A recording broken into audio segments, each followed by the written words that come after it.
من برادر حسین، ما با دستگیری شما اومدیم این ایروپورت با مناظر سومکامون بار میکشیم. ساعت 8 پر رگرساتی سر میشه. من هم اومده سیم من اپای آوردیم. خدا خواهد میرویم وطن با شما. هزار رحمت و شما بروری کن. برادرها دلی غم دیدم یادی وطن دارم.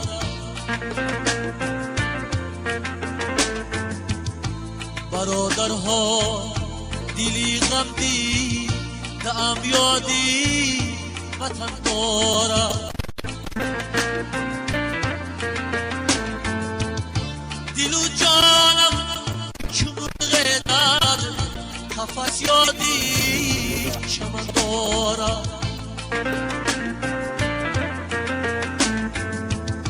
دل و جانم چمرغ در قفس یادی چمن دارم.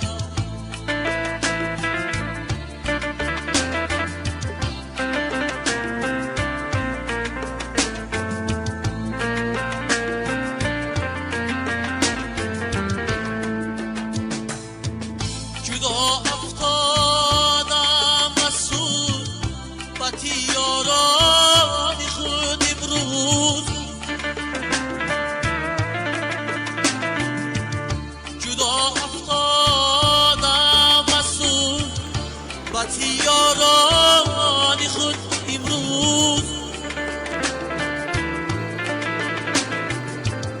دیلم دایم خیالی رویان نازک بدن دارد.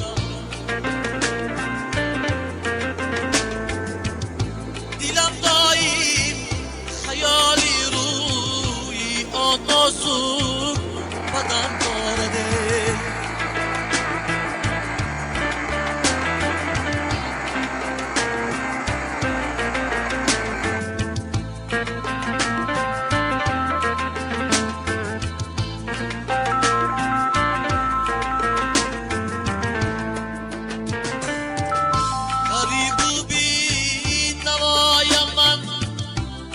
شهری غریبانه